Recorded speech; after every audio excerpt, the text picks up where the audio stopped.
To introduce myself, I am Nidhi Vora, and I am a parent coordinator here at Blue Blocks. I finished my AMI Montessori training in the year 2005 and 6.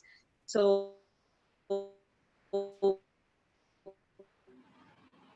past 3 years, I have been working with Blue. In great experience meeting parents, meeting them every day, knowing about them and sharing about the positive parenting with the parents, and also sharing with them about the Montessori methodology. I would like to share a little about Blue Blocks. So we started in the year 2009, and Blue Blocks is a Montessori school. We are also very proud to be affiliated with Cambridge International Education. So now we are doing the Cambridge IGCSE curriculum plus the Montessori program. Our first campus is at Gachipoli, which is opposite to DLF. So here in this campus, we have children from age group of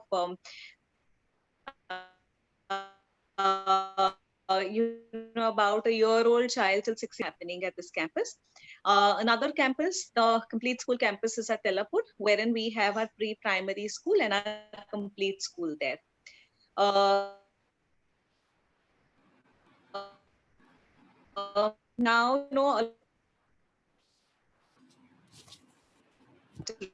very new, and it's a review about Montessori. Trust me, it's more than 100 years old. So the first module was established on 6th January 1907. It was in house. And when I have been talking about, AMI, I did my AMI training and all of these. AMI stands for Association Montessori International. This was started by Dr. Maria Montessori in the year 1929. And the headquarters is in Amsterdam. We have training centers all across the world. Here at Blue Blocks, we have a AMI certified team working with children. AMI basically is renowned for enabling teachers to become masters of transformative teaching by implementing the Montessori approach with the highest level of fidelity. AMI teachers create learning and joyful. So everything that needs to create a lifelong active learner is created by AMI directors.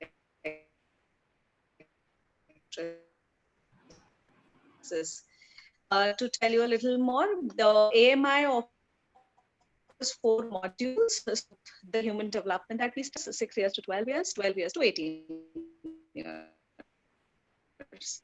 So very proudly, I can share that our founder, Mr. Goyal, is soon going to complete all the 4 programs, and he's going to be the first guy, maybe in the world to complete all the trainings from AMI.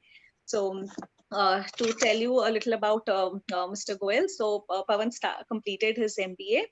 And with the intention to take up his family, he completed his MBA to take up his family business. However, he was destined to work in the field of education. And when he chanced upon Maria Montessori's philosophy and began his Montessori journey in the year 2004. So from AMI, he did his training for 3 years to 6 years. His hunger didn't stop there. So he still went further to US to finish his toddler program. And proudly, I can even share this, that Blue Blocks has the first toddler environment started by a AMI certified person. So Pawan has completed all his trainings, that is birth to 3 years, 3 years to 6 years, 6 years to 12 years. And currently he's enrolled for the last program. So would like to hear more from Pawan about his experience in the Montessori journey. So I would like to invite upon Mr. Pawan Goyal, our founder of Blue Blocks. Hi, so if you can share, Pawan, a little about yourself and your journey in Montessori. Sure, Nidhi. Thanks for amazing introduction. Hello, everybody. I'm Pawan Goyal, founder of Blue Blocks. I'm married. I have 2 girls, 15-year-old and 8-year-old. My 8-year-old is in the elementary environment. Am I audible enough, Nidhi? Do I need to raise my voice. Yeah, yes. No, you are pretty clear. So my 8-year-old is in grade 3 at Blue Blocks, and that's a little about my personal background.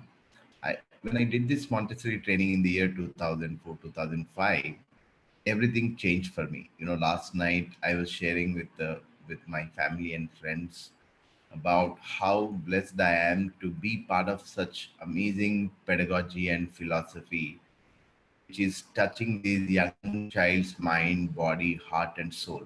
The way this pedagogy understands children is so amazing. The way this pedagogy supports and nurtures every aspect of child development, every aspect of learning, and where children are empowered, where children have choice, where children have immense freedom, and with right kind of discipline, how amazingly children become responsible human beings who are very keenly intending to make a difference.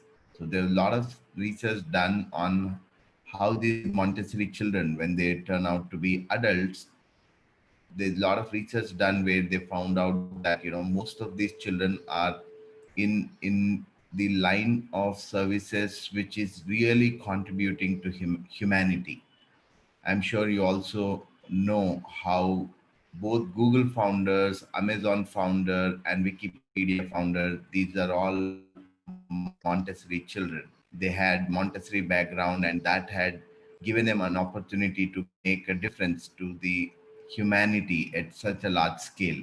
Every human being in the world is touched by either Amazon, Google, or Wikipedia, or all three companies, right? Currently I'm doing this 12 to 18-year age group training, and how adolescents have that inner need to contribute. If we channelize that energy, if we nurture that energy well, these children, by the time they turn out to be adults, they are already making a difference to humanity.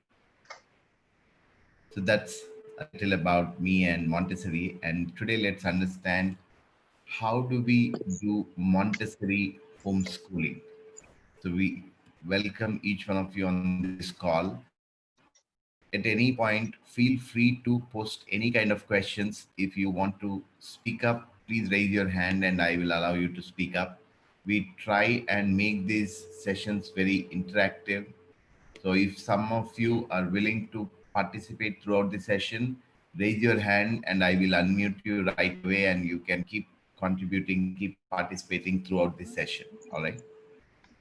So before we talk about how to homeschool these Montessori children, these children in the first few years, we need to first understand their mind and how their mind works and what are some of their developmental needs. In this adult world, in this current academic world, there is very little understanding of these young children.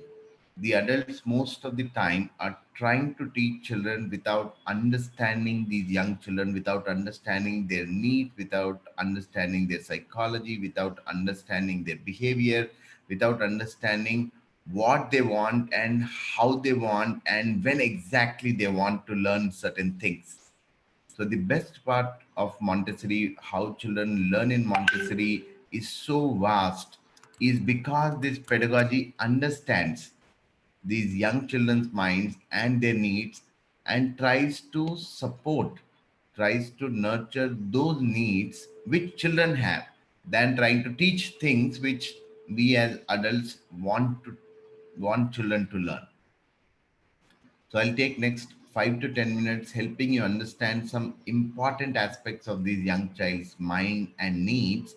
And then we will talk about how we are going to support all those developmental needs at home in a Montessori manner.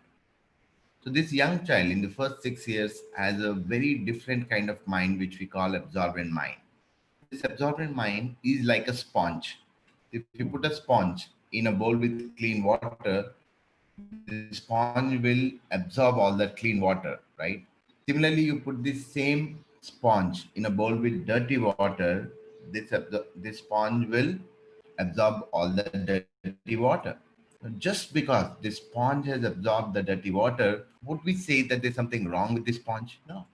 The sponge just had this ability to absorb, and it has absorbed whatever you have put the sponge inside of. Similarly, these young children have this absorbent mind with the help of which they absorb anything and everything from the environment. They do not have the ability to discriminate between what is good, what is bad, what is right, what is wrong. For a young child, whatever he or she is absorbing, it just becomes part of his or her personality. Along with this absorbent mind, nature also supports children with another interesting special power, which we call sensitive periods. A sensitive period is a developmental period. Like for every development, nature has given a window, a period during which these developments happen. So the sensitive period for language development is from birth to 5.5 years. The sensitive period for movement is from birth to 4.5 years. The sensitive period for social development, social behavior patterns is from birth to 5.5 years.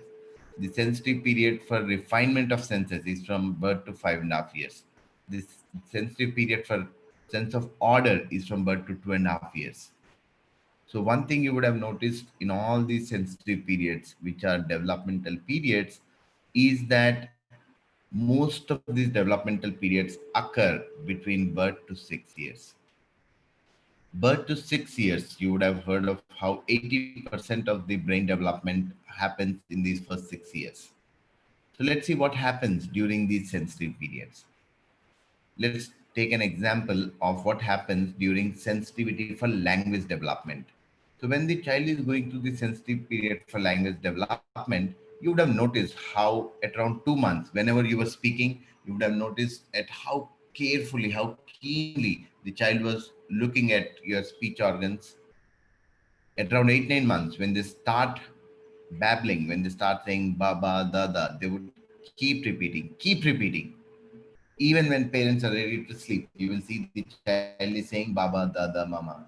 Now, normally, if parents are ready to sleep and if the child is still making those sounds, what do parents ask the child?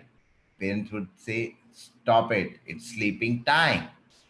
Because for most of the adults, most of us, those sounds really don't mean much. All that we are interested in is children speaking those big words like Czechoslovakia. Why babbling? We don't want babbling. We don't want babbling children. We want talking children. But the child knows that he needs to master these sounds before he's getting ready to speak in big words and sentences. So what happens during these sensitive periods is that you would see immense interest and lot of repetition. Let's look at some examples around movement development.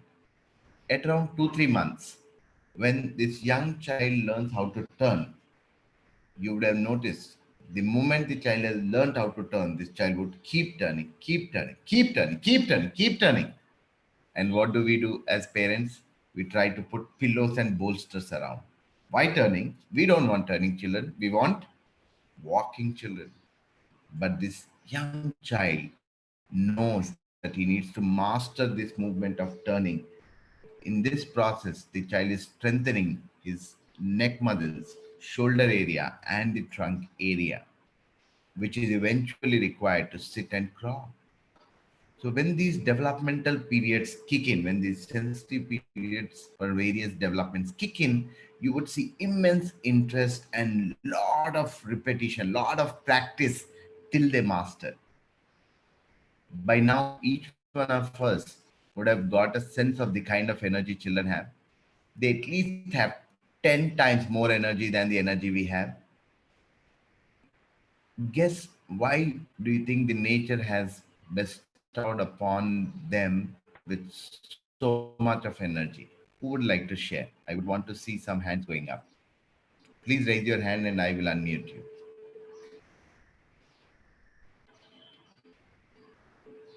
Would anybody like to share?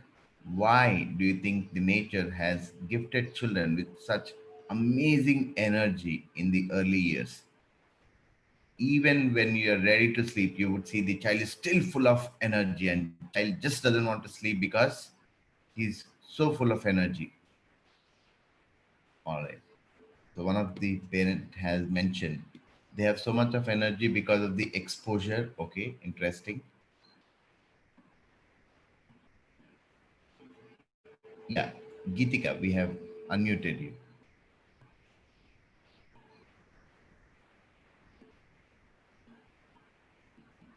One,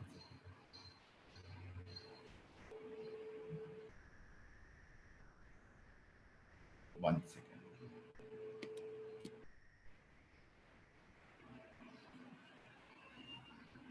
Geetika, would you have raised your hand? Would you like to share? You will have to unmute yourself.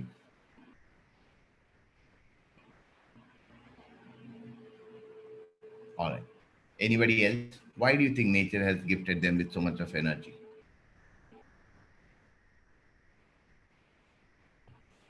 Yes, Smriti. Yes, Smriti. Hello. Yeah, hi. Hello.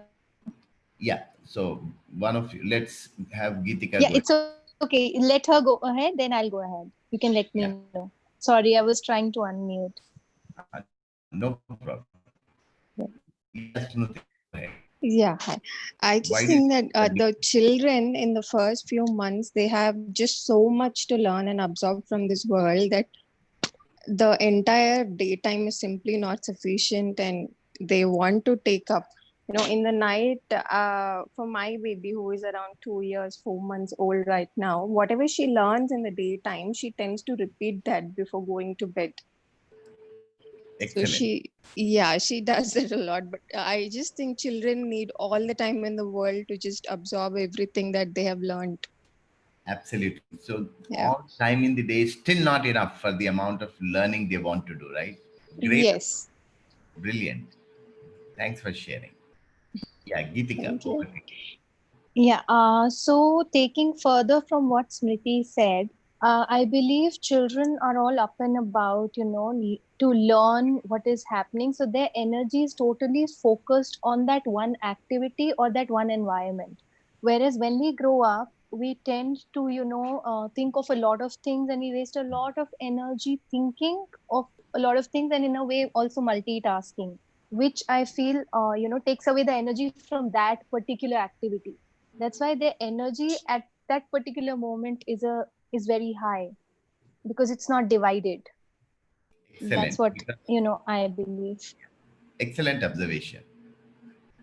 And with adults, we worry about so many things, and most of our energy is consumed with all the worry. Whereas with young child, the child can focus on that one particular thing which he or she is doing. Brilliant observation. Yeah. So we have few of you writing in the chat box. Let me read. Suchita is saying they are very Excuse me. enthusiastic to explore and learn. You are right. Sri is saying children have complete potential to explore because they don't have any meanings to what is right and what is wrong. All they know is to be in action. They don't relate or compare with anything. Brilliant.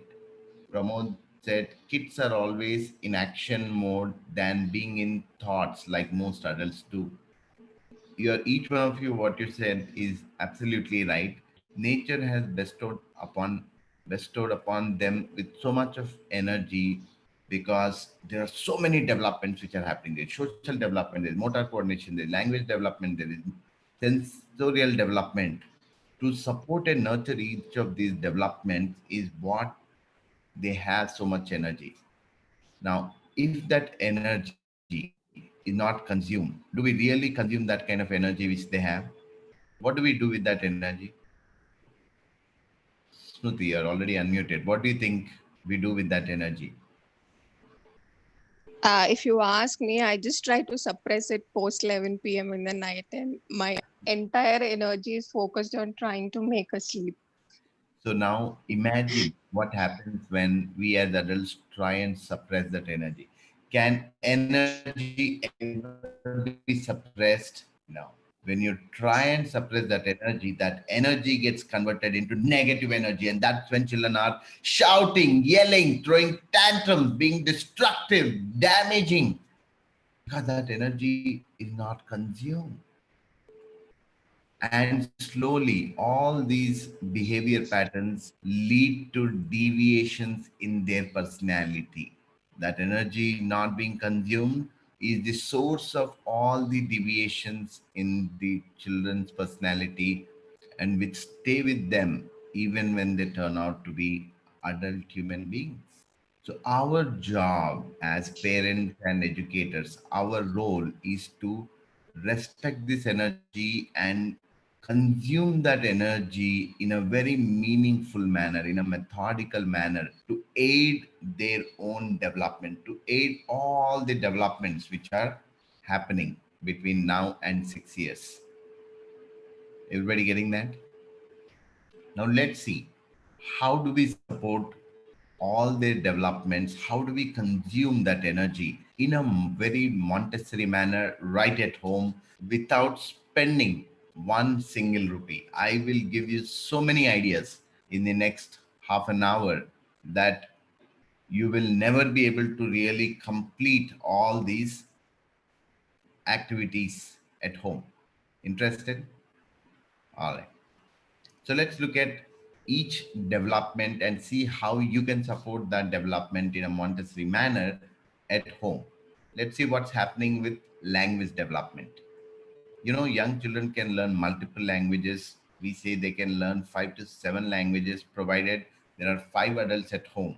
There's one speaking English, German, if there's one adult speaking Japanese, one adult speaking Chinese, and one adult speaking Hindi. And if each one of them are talking to this child in that particular language, this child can learn those 5 to 7 languages comfortably. And if these 5 adults are experts in those languages, then the child's quality of language would be to the degree of the language he or she is exposed to. So, if you have multiple adults at home and if each one of them can speak different languages, everybody assign one language per adult and try and speak to the child only in that language. Between the adults, you can always speak in different languages. What is important for this child is the language which is directed towards the child, because that is what the child is focusing most of the time upon. And you would have seen how children don't just learn vocabulary, they would learn the language holistically. Whereas with adults, if you would have noticed, several Indians who go to US for several years, stay there, cannot speak in American accent, but children who are born to the same parents there can speak in American accent. Isn't that amazing? Because when this young child is absorbing the language, they absorb the language holistically as a whole. Whereas with adults, when we learn language, the way we learn language is we try and understand the language, we try and analyze it, we try and convert it into our mother tongue, and then try and learn the language. Whereas this young child is just absorbing the way it is, because the child is going through the sensitivity for language development, and because of this absorbent mind, the child has this ability to learn multiple languages.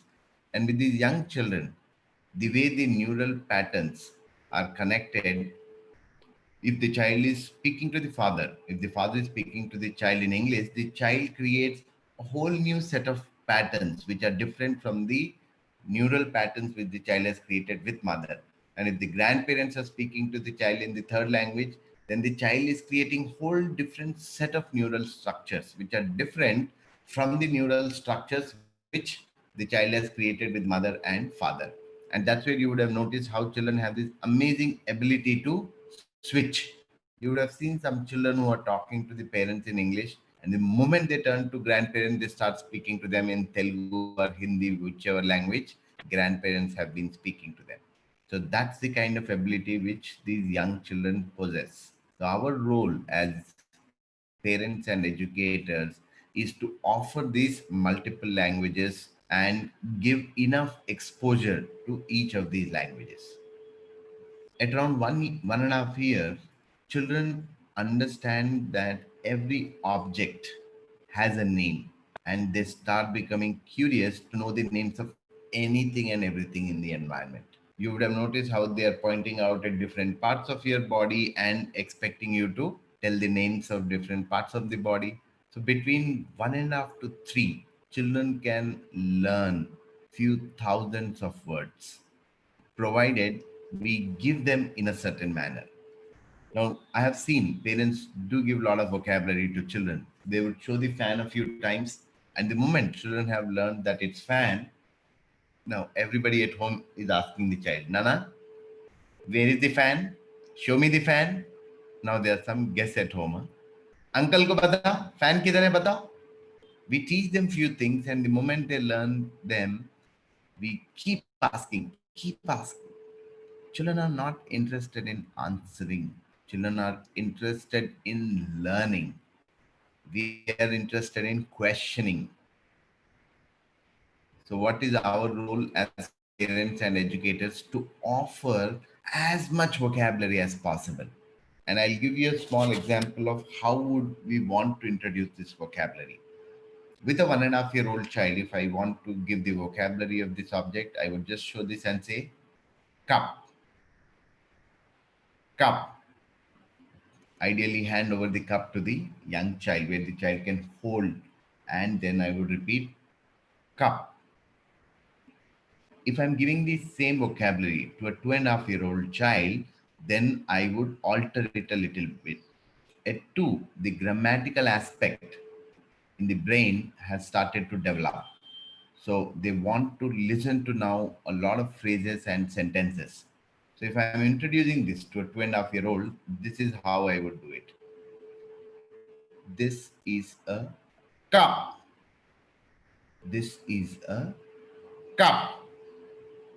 So you would have noticed how while I gave the whole sentence, I have highlighted the word cup, because what we are introducing here is the word, the vocabulary cup to this child. So I have highlighted that particular part of the vocabulary. You can do a lot of singing songs, rhymes, whatever you think are meaningful.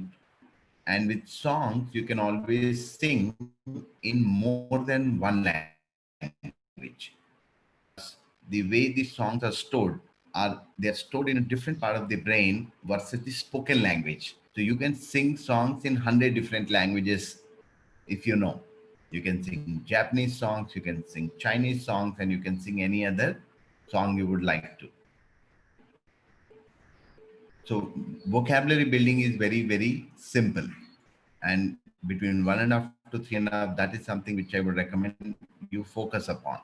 For writing, writing is a very scientific process. I'll quickly tell you how we do that in a Montessori environment. When children join at 2.5, the first focus is on vocabulary and spoken language. And once certain spoken language is built, we introduce phonetics. We help them understand and analyze various sounds of different words. So these sounds in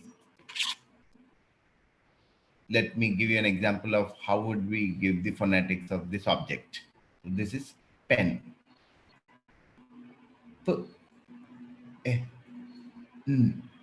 So we break the word into different sounds and introduce phonetics. And once phonetics are introduced, we introduce them to sandpaper letters where they are tracing these letters. And while they are tracing these letters, they also pronounce the sound of each of that letter. And then there is an activity called movable alphabet where they are making words by joining these letters. And then they eventually start writing. So writing is a very elaborate scientific process which we would not recommend you to support in a Montessori manner at home. Coming to reading, you should start reading to children right from when they are 5 6 months. As soon as the child is able to sit comfortably, you can get the child to be seated in your lap and you can start reading. So with young children, we would like to introduce vocabulary books where there is one picture on one side of the book. And then once they are 2.5 3 plus, you can introduce a lot of those books where there are pictures and there are one liner, 1 2 lines on the other side of the book, and then eventually you can have more of text and less of pictures. So The more you read, the more you are supporting the language development at spoken level. That will also help them in reading level. So reading is the key for language development. I'll give you some very interesting perspective. It is not just about reading to your child. What is also very, very important and significant is you as parents reading books for yourself. If you as parents have this culture and habit of reading books, you will see that your child will have that interest in reading for life. But if you don't read for yourself and if you're only trying to read books for children, then at some point they might start losing interest in reading, because children want to do what they see. If they see parents watching TV, then that's what they're interested in. If they see parents reading books, then that is what they would be interested in. So, what I would recommend is ideally create some reading space, reading corner at home. Have a small bookshelf, if not a big one, where you keep some books of children and also keep your own books. And every day, there has to be a fixed schedule for reading. It could be before dinner, after dinner, evening hours, where you sit there and you read books for yourself. Even if it means you're reading for 15 minutes, that's good enough.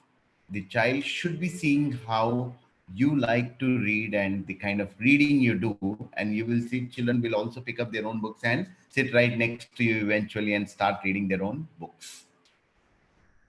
All right. So that's something which you can do with language development right at home.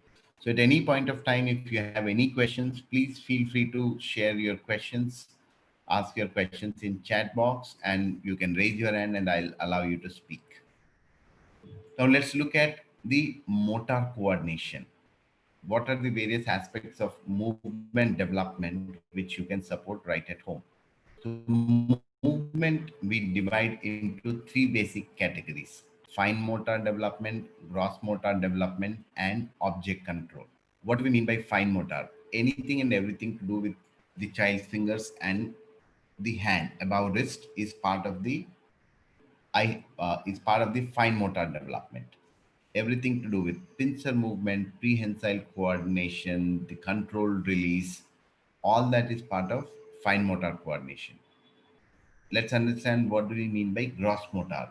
Children's ability to be able to carry things which are large and heavy, and everything you see outdoor in terms of running, jumping, swinging, sliding, swimming, all that would cater to their gross motor coordination. The third category, as I said, was object control. So everything to do with a ball, throwing a ball, catching a ball, dribbling a ball, kicking a ball, hitting a ball with racket, throwing a ball in a basket would all be part of object control. So when we look at movement development, we have to take care of all these three aspects. We need to support all these three aspects and areas of motor coordination. So before I tell you how to support, I would want to club this with another development. Let's look at sensorial development. If you give an apple to a young child, to a 1.5 year old child, let's see what are the various sensorial impressions the child is taking in. So I would want some of you to raise your hand or start typing. When the child is looking at this apple, what are the various sensorial impressions the child is taking in? Who would like to share? Geetika and Smriti, I have already allowed you to speak. So at any point you can unmute and speak. So I'll repeat the question. If a young child is exploring this real apple with his hands and senses, what are the various sensorial impressions the child is taking in? Yeah.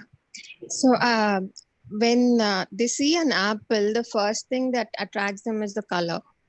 It's bright red in color. So Excellent. they associate the red color with an apple.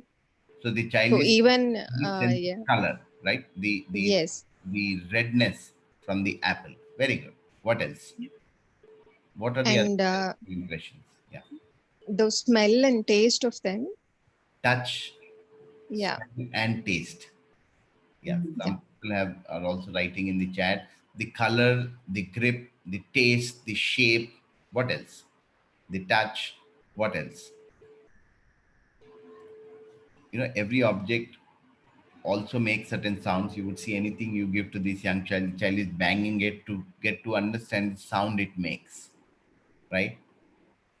Every object has certain weight. So when the child is exploring this, the child is also experiencing the weight of this object. Every object also has certain temperature. When this child is exploring it, the child is also experiencing the temperature of this object.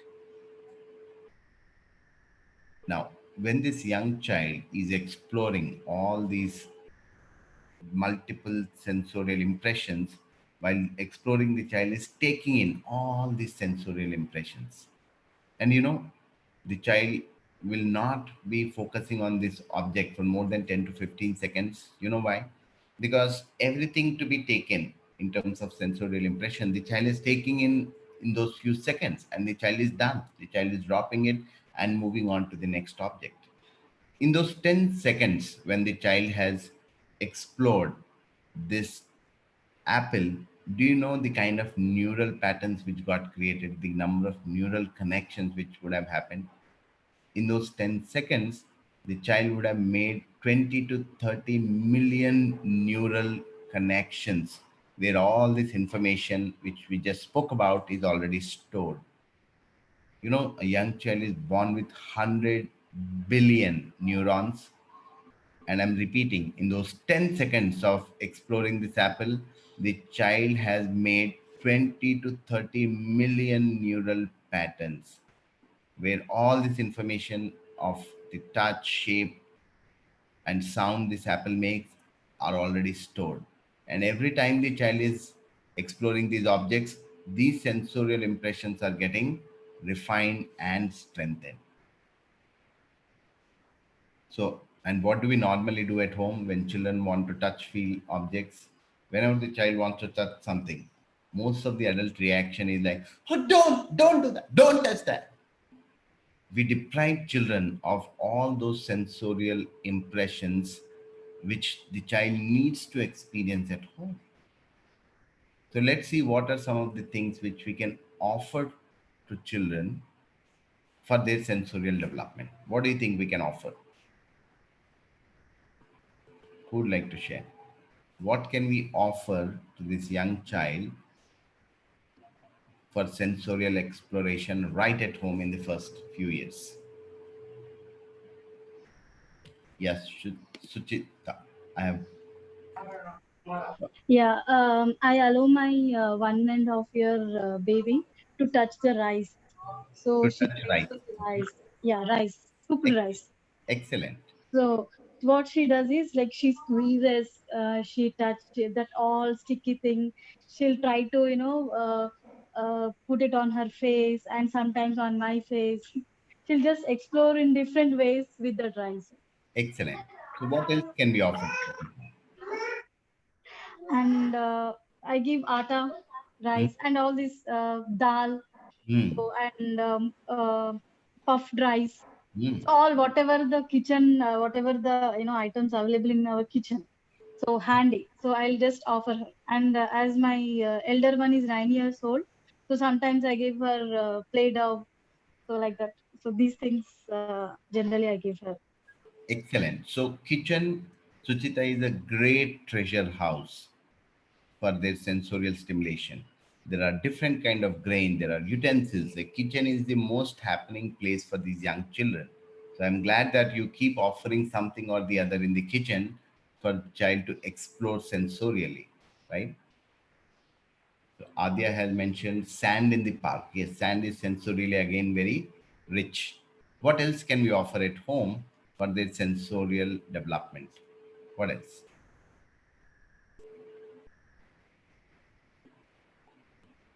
What else? Water. Water is sensorially amazingly rich, right? Water, and you see the kind of attraction children have towards water. They can play with water for half an hour, sometimes more than an hour, right? Yeah. And normally we try and avoid them to touch or play with water, isn't it? No, actually not now. We do it with our own, with all right intentions, but we really don't allow them to play with water. So everybody getting a sense of how important it is for the child to keep exploring anything and everything at home, including water, as long as things are safe. There's nothing more important than the child's safety and develop safety and security. But once you know some object is safe, then we should definitely allow the child to touch, feel, and explore. All right. So the answer to what you should allow the child to touch, feel, and explore, anything and everything. Give, take every single opportunity to keep offering something or the other where the child can hold, touch, feel, and explore. So now I'm going to suggest few activities which will support children's motor coordination, sensorial development, and it would also support and stimulate several aspects of their personality. All right. So there are three major category of activities which you should involve children at home, which will cater to the motor coordination, which will cater to their sensorial development and several aspects of their personality development. So the first category of activities is involving them with regard to care of self, right from taking bath, brushing, dressing, undressing, and they eating all by themselves. We should involve the child in doing each of this all by himself or herself to the extent they can do. A 6 month, 7 month old child, when he or she is comfortable sitting, that is when we want to begin involving the child in taking bath. Give a small jar where the child can take water and pour water on himself or herself. Take a little soap, put it on the child's hand or tummy, and show the child how the child can start to rub. And if you start involving them from right from 6 months, by the time they are 2, they can take 80% of bath all by themselves. Only the areas where they cannot reach is where they would need your support. We should let children eat all by themselves.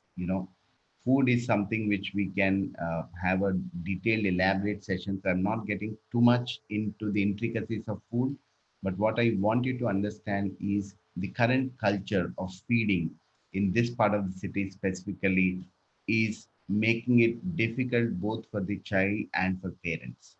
We do all sorts of weird things to feed children.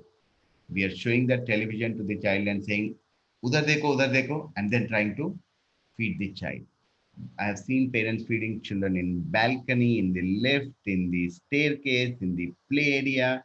Some parents take children for a ride in the car for every meal. Why are we doing that?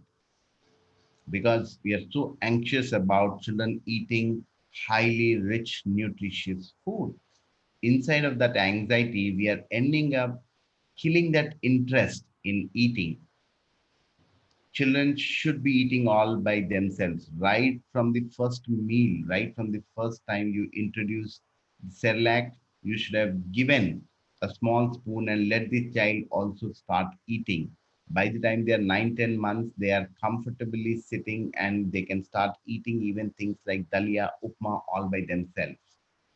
With my younger one, when she was being separated from her mom's milk, that during that weaning process, I was there at home to support her transition from mother's milk to the food of the environment.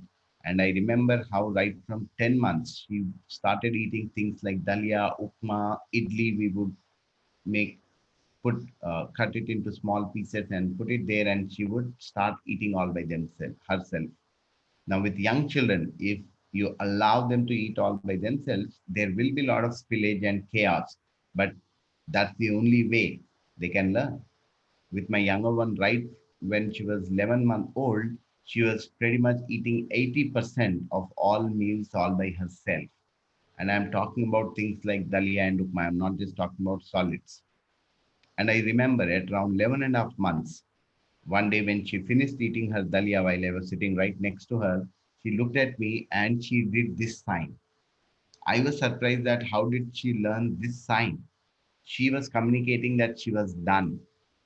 And I realized that every time she was done, I would do this sign. I would say, come, let's wash hands. So she associated this sign with completing that particular meal. So at 11 and a half months, she started to understand that she was full. With this generation children, the way we are feeding them, children have no sense of what they are eating, how much they are eating, and they sometimes don't even know what they are eating. Isn't that crazy?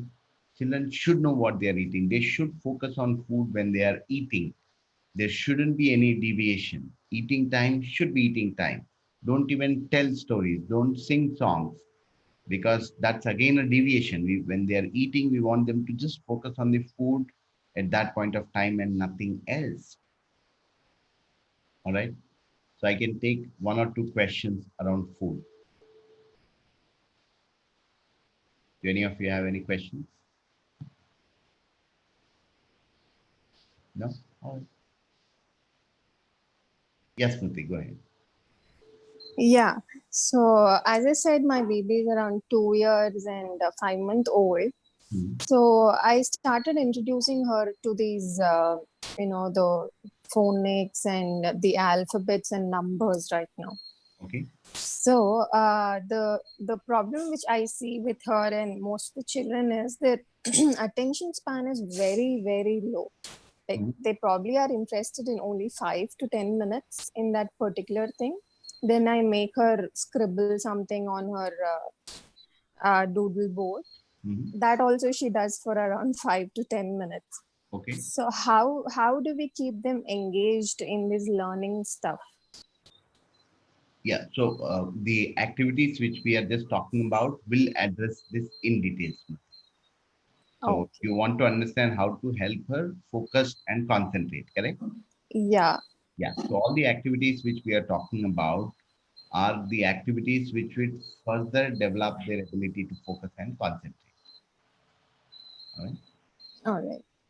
So Saujanya has mentioned something in the chat. Let them self-feed. They explore to different textures of food. Yes. Finger foods, different textures of food, touch and feel books, toys. Yes. That's how we support their sensorial development.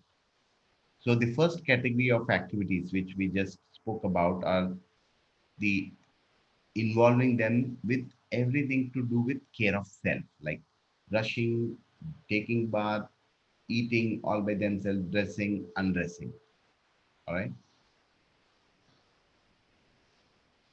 Sri Lekha has mentioned something. Now that all I have done till date is distraction feeding to my 2.5-year-old, is it possible now to start from scratch teaching her to eat?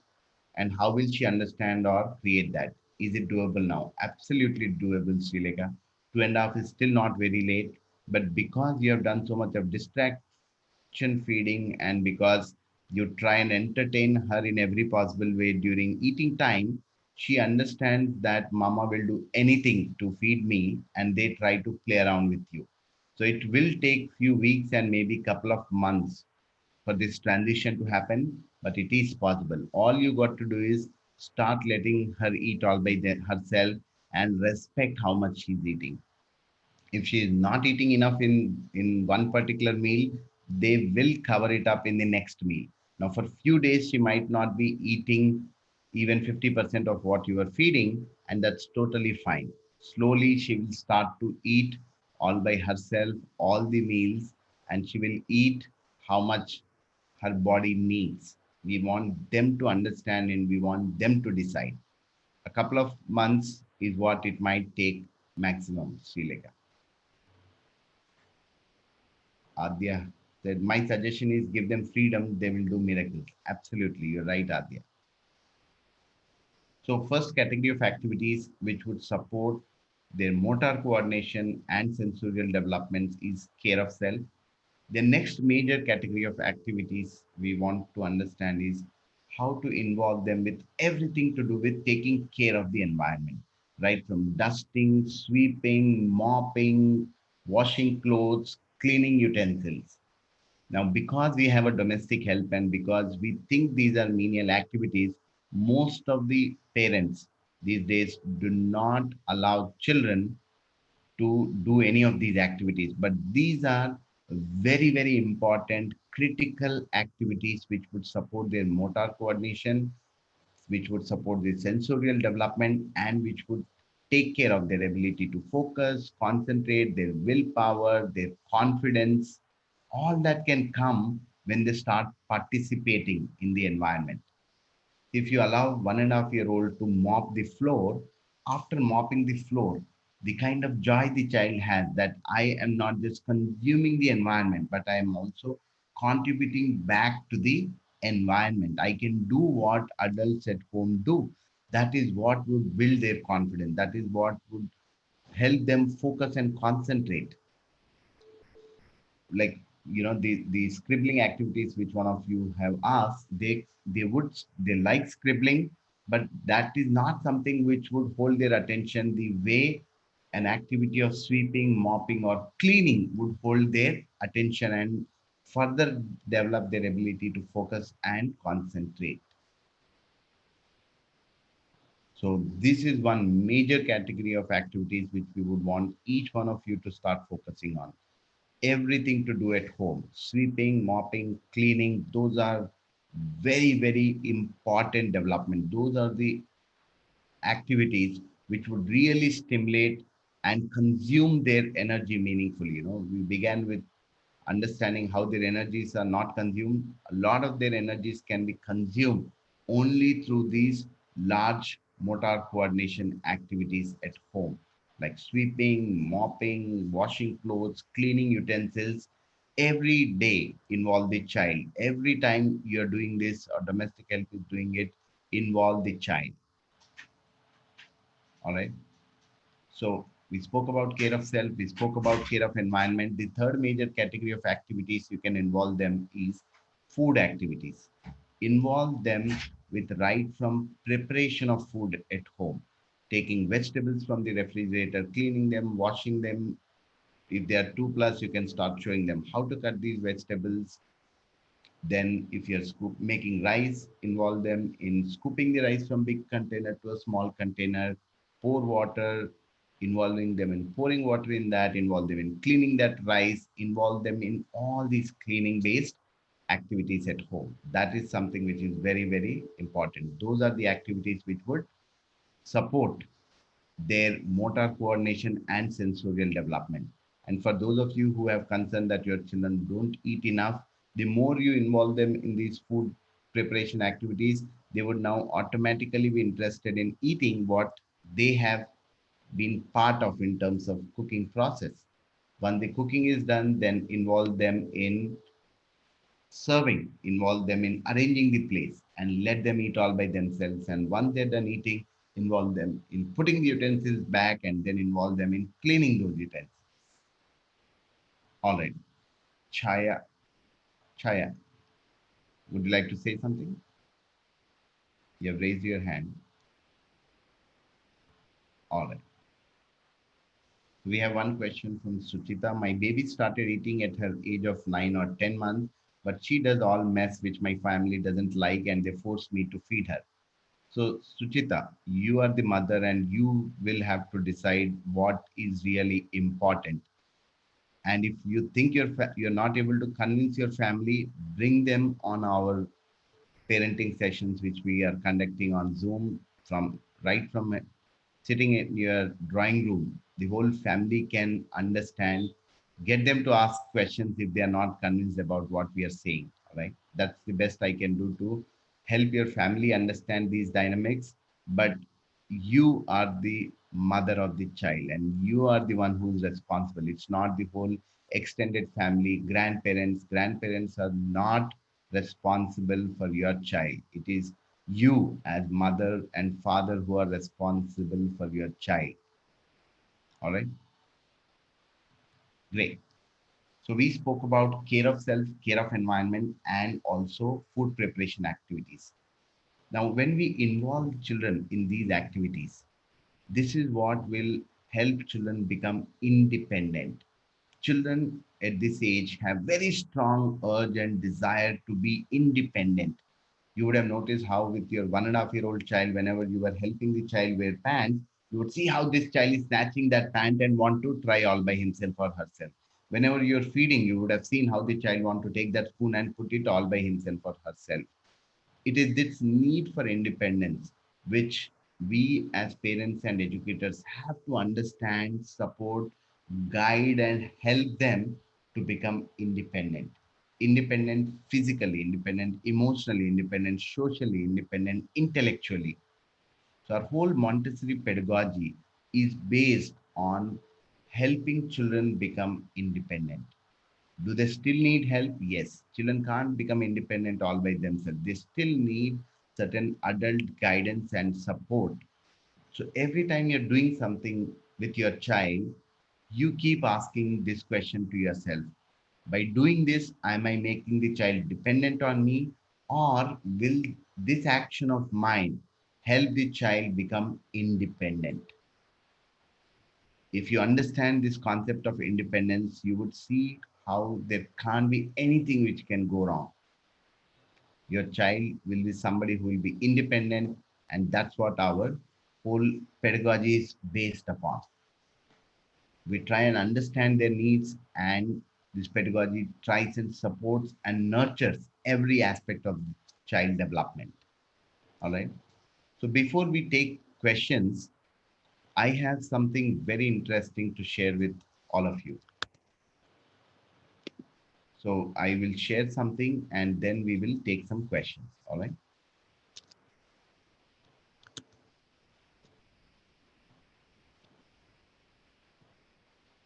So we have started a very interesting program which we call Parent Connect. Nidhi, would you like to share about this Parent Connect program? Nidhi, are you there?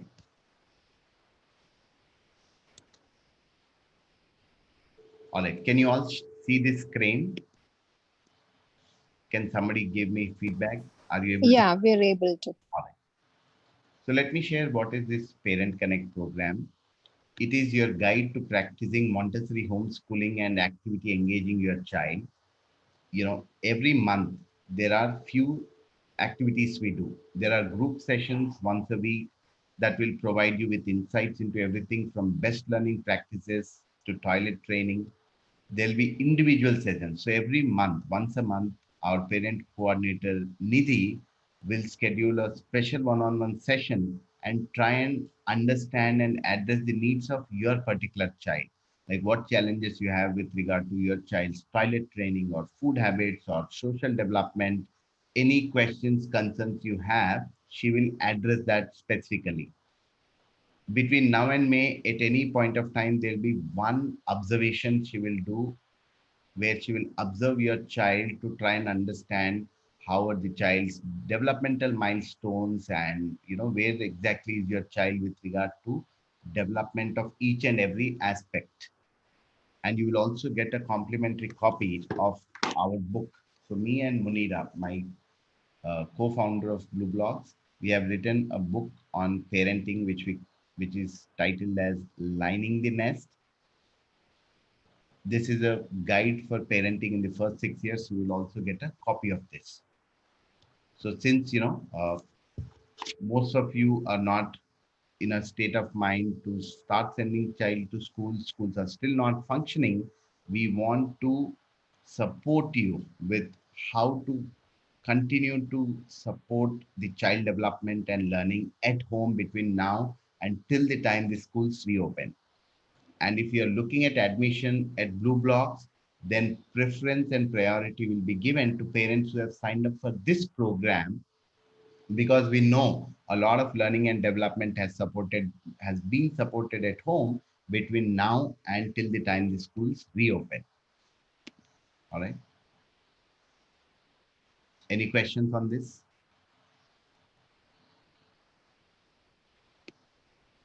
Anybody, any questions on this about the Parent Connect program? Please feel free to raise your hand or you can ask the questions in the chat box.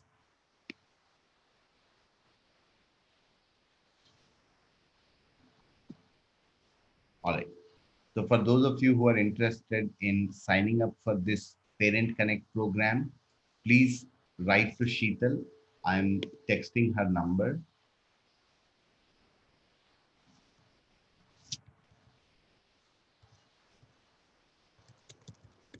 And any questions you have further about this program, you can ask Sheetal. Srilekha has asked the question, do we need to register into this Connect program? Yes, Srilekha. So you will have to speak to Sheetal and she will help you with the signing up process for this program. All right. All right, great. So I have an interesting video to show you. And then for those of you who would like to know more about Blue Blocks, we can continue talking about what exactly do we do at Blue Blocks. All right. So let me show you one interesting video.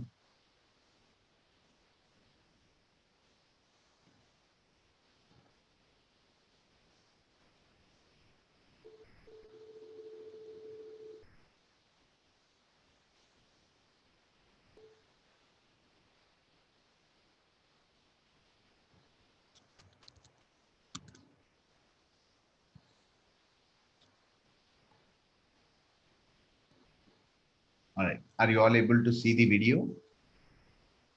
Can somebody give feedback? Are you able to see the video?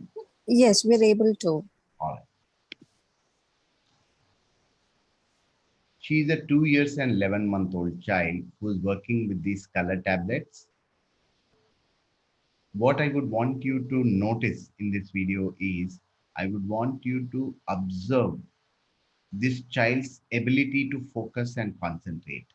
And we want to understand what is it that is helping her focus and concentrate.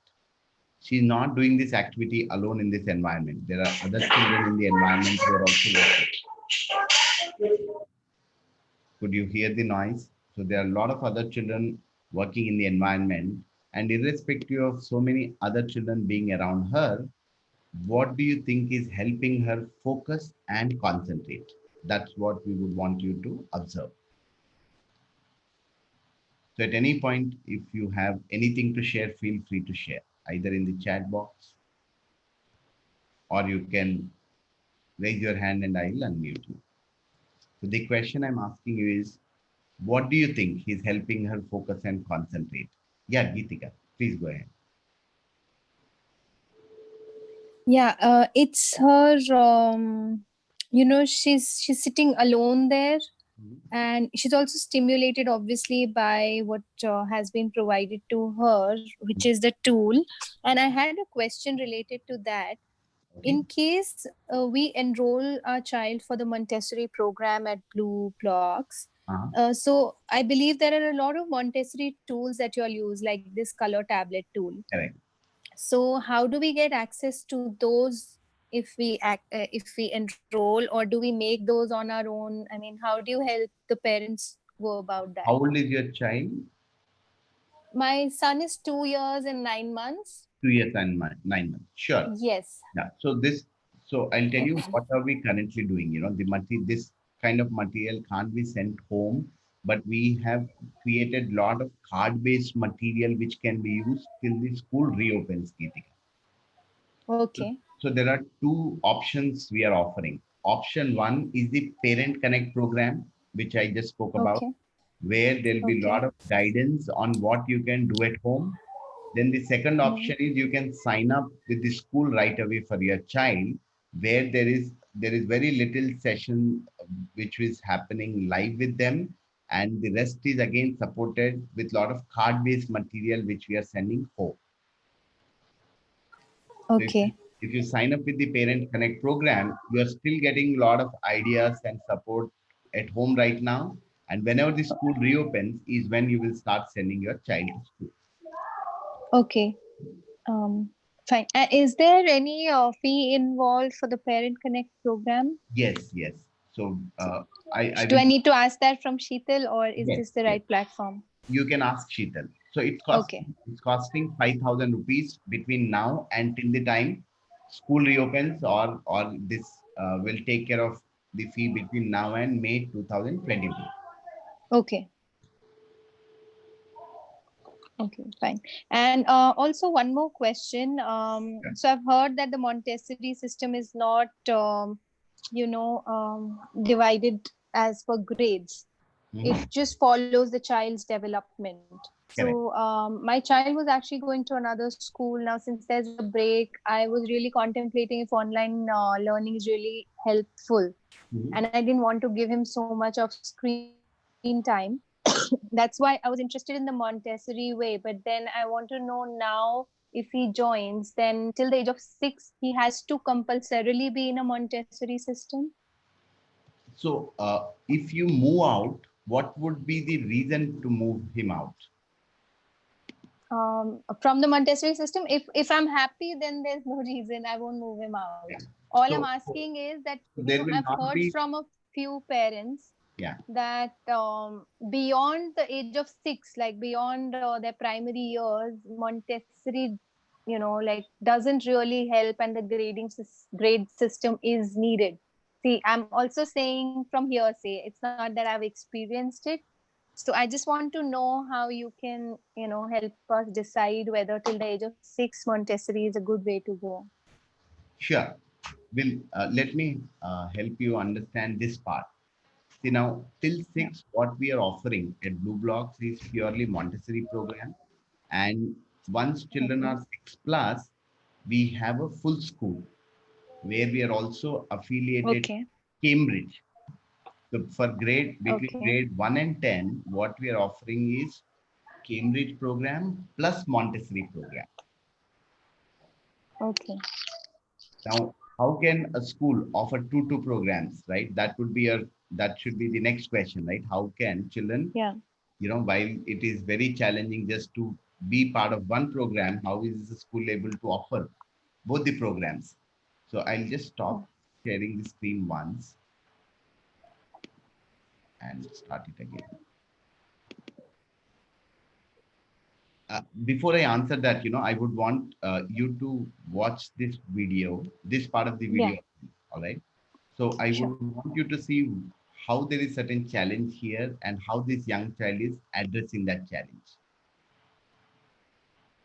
You see how there's very little space left, and that color tablet is not fitting into that space, but the child saw that this mat is folded, so the child tried to unfold the mat and try to see if it will fit in. But when it didn't, the child has picked up those color tablets and put it at the bottom. So here the child has figured out that the activity is about putting these two colors together. Whether she puts them at the top or bottom, the activity will still remain the same. Now, in this situation, when this child was struggling, what would most of us do when the child is struggling? And if you were sitting right next to her, what would we have done? We would have tried and held the child, correct? Now, if we would have tried and held the child, we would have deprived her of this opportunity to solve that problem all by herself. But since the adults there who's shooting the video did not help, she figured out it all by herself and she put them at the bottom.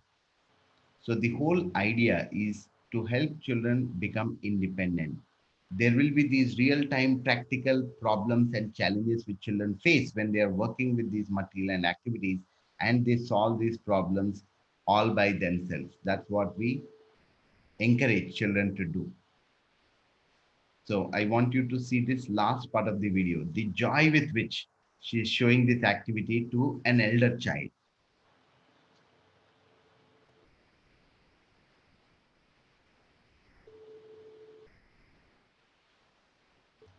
Have you seen how she's showing this activity with so much of joy to this elder child?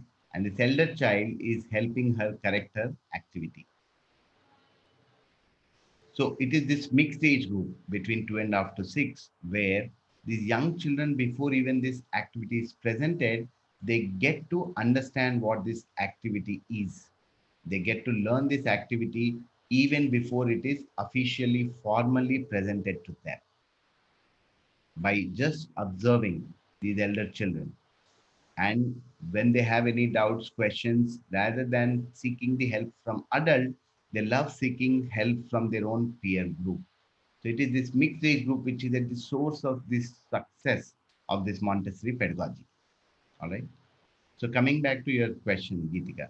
So we are offering from grade one both Cambridge and Montessori program, and the way we are able to offer it is the whole Montessori program is way advanced than what any other board offers. So when children work with this Montessori material, they already know most of the concepts which are there in the Cambridge syllabus. So how we are doing it from grade 1 to 10, I'll tell you. So if the child is moving to grade 1 at 6, between June and February, they will be working with all Montessori material and learn all the Montessori concepts which are introduced in a Montessori elementary environment. And in March, between 1st March and 10th April, in those 40 days, they are able to complete the whole Cambridge syllabus, because what they have learned with Montessori material is way advanced than what's there in those textbooks. All right. So did I address your question, Geetika? Yes. Now, further to this, I have another question. How do you evaluate that the child has achieved a certain level and is ready to go to the next in Montessori? Very, very good question. See now, with in a Montessori program, in the first 6 years, every activity is introduced to the child when he or she is ready. So you have seen this child pairing these color tablets, and you would have seen how there is still certain amount of challenge left for her while she is doing this activity. Now the teacher will wait till she masters this pairing. Once the child has mastered the pairing of these colors, then there is next level of activity where they are grading these colors from dark to light. So the grading of colors activity is only introduced when the child has mastered this pairing of colors. So every activity is introduced to the child based on her own development. Whereas if you look at the traditional program, if on 25th August addition has to be introduced, addition is introduced. Whether all children are ready or not is not something which the traditional system takes care of. Whereas with children, for every activity, it is only introduced when he or she is ready for it. So there's a lot of observation which the teacher does ongoingly. In this whole activity, have you seen what is teacher's role? The teacher's role is just to present that activity, and once that activity is presented, children have all the freedom to work with all the material and activities which are already introduced to them. And they keep working with the material till they master, till they have learned everything which they need to learn from that particular activity. And from grade 5, there is standard assessment program which is called as checkpoint with Cambridge, which we will be following. So if you know, right now the government has clearly told no direct evaluation, no exams till they are at least in grade 5. Okay, so what I understood is that there's a lot of teachers' observation involved. So, coming to the current time, so how will we as parents ensure that we are observing it the way a teacher is supposed to? Because I believe we'll have to monitor. Correct. So, how do we go about that? Is that all taught So to so us in the that parent program? Yes. So what I would recommend, Geetika, is, let's begin with the Parent Connect program, where you Okay. will have more insights. And once you have signed up for that, most of your admission process is already taken care. Okay. And whenever you are ready with all your answers, when all your answers are addressed, we can move you to the regular program which we offer. Okay. Because I know there are still, quite a few ifs and buts, because Yes, and I'm sure there's like, on this platform you could address some other general things. I'll ask the more specific questions later. sure, Thank sure. you. All right, thanks. we have some questions in the Q&A. Srileka is asking, it is because they don't have any meanings to relate to, everything is new for them and fully ready to explore, right? How to control 2.5 babies' anger. Okay, let me talk something about the discipline as well.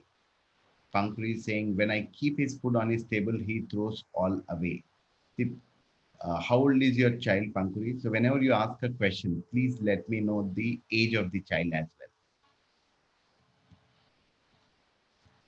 All right. So uh, while Pankuri is going to tell us how old the child is, I will also talk about discipline. But before I talk about discipline, let me show you another video of our self-interpretive program, which is for the age group of 2.5 years to 6 years. All right.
Here, you will see how the child is making these themes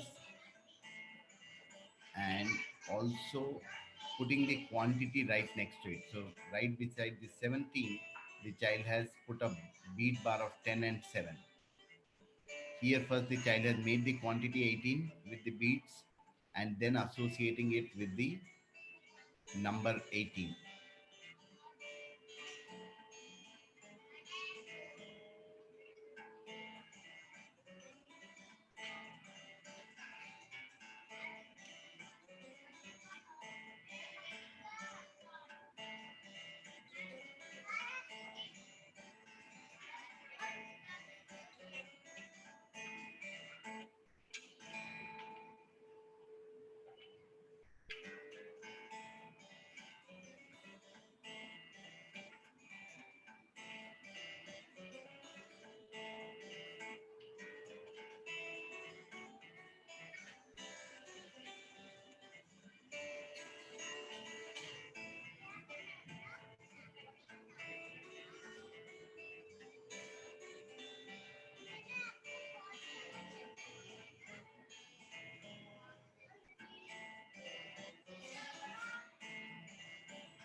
Yeah.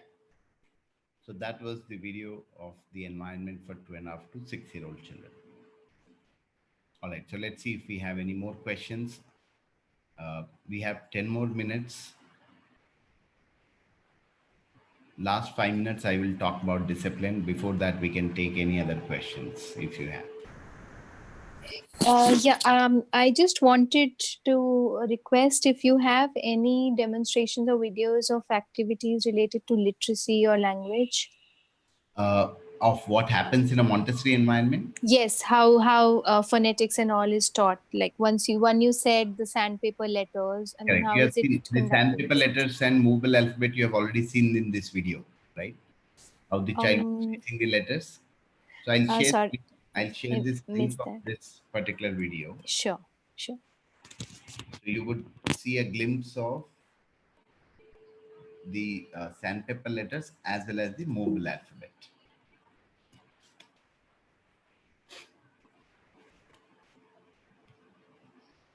All right. Any other questions for anybody else? All right. We'll wait for 10 seconds. If not, we'll move to discipline. All right. So before I tell you how to discipline children, first let's understand how we normally discipline.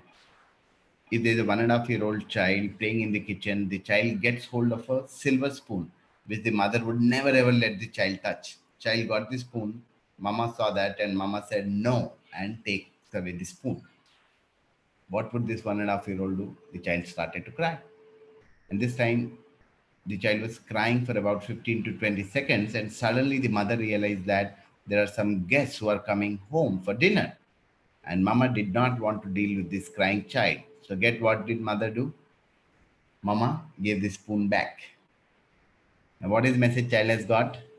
Mama says no and you cry. And once you cry, you'll get it. That's the message child has got. Now the child is 2 year old. Child has gone out for shopping along with mother and father. And at the shopping mall, child saw a gun. And child said, Mama, gun. Mama said no. What do you think child would do? Child started crying. After about 2-3 minutes, suddenly the child falls flat on the ground. Now, in that scenario, if fathers are around, what would father do? Father has bought the gun. Now, what is message child has got this time? There are two messages. Mama says no, go to Papa.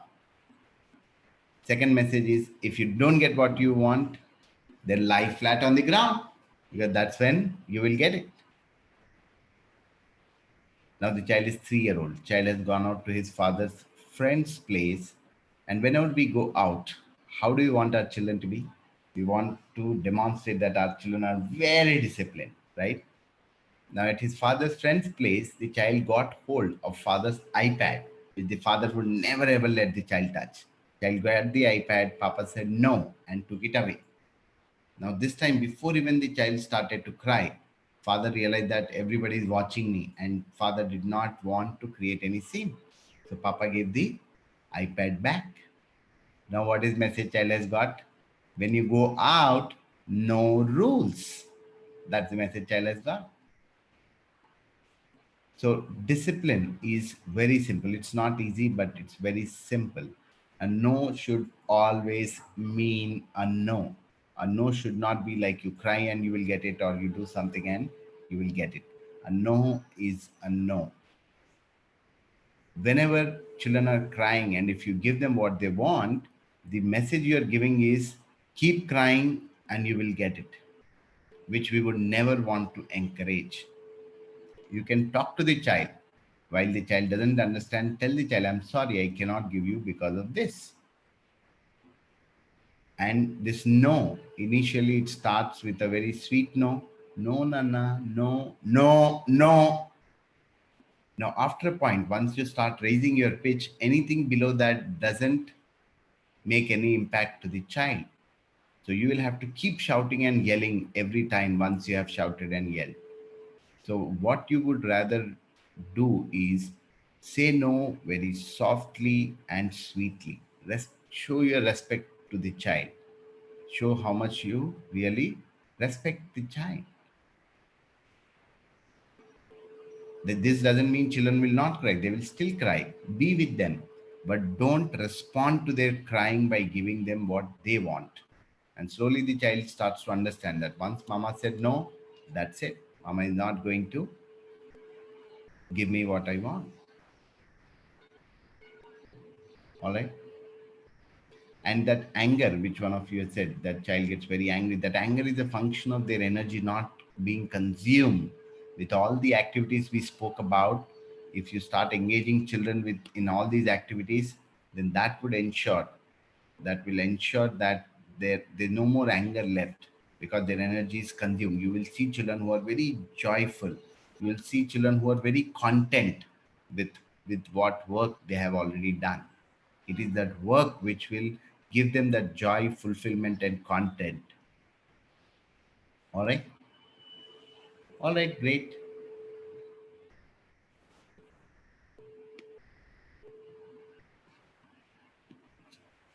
Any other question? We have 5 more minutes left. Any further questions about school, about the parenting part, about the Parent Connect program? Please feel free to ask.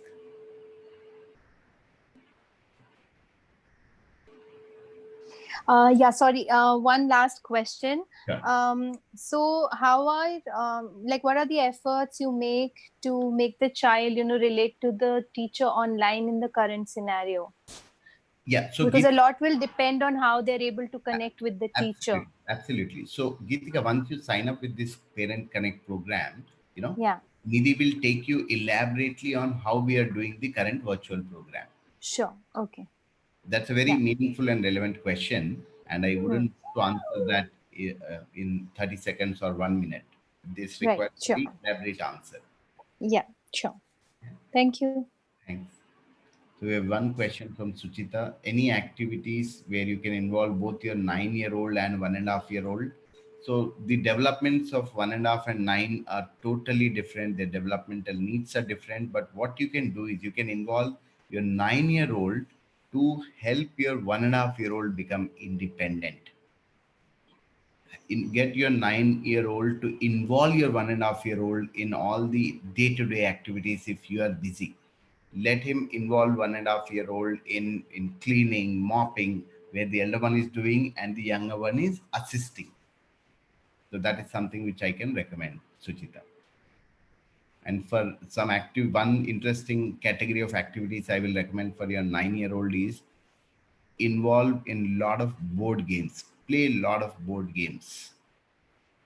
What I recommend parents between 4 years and 12 years, in those 8 years, children should play 100 different board games. It is these board games which can stimulate different abilities to think, be it strategic thinking, analytical thinking, divergent thinking, convergent thinking. Several of these abilities to think can be stimulated through a lot of board games. So try and have a variety of board games for children between 4 to 12.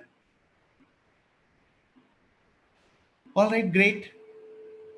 Thank you so much for being on this call. It really means a lot. Saturday morning, there are tons of things you could have done, but you chose to be on this call trying to understand how you can support your children in a Montessori manner at home. Me and my whole team is here to support you, guide you in all aspects of your child development. You can sign up for the Connect program. Even if you don't sign up for that, keep checking our Facebook page for a lot of sessions which we ongoingly do for free of cost. Keep writing to us if you have any further questions, and me and my whole team are here to support you. All right. Thank you so much for being on this call. For those of you who would want to know more about either school or the Parent Connect program, reach out to Sheetal. I have posted her number in the chat. All right. Great. Thank you so much. See you all next Saturday. Next Saturday, we'll be doing another session from 11 to 12. So keep checking our Facebook page for updates. Thank you so much. Thank you.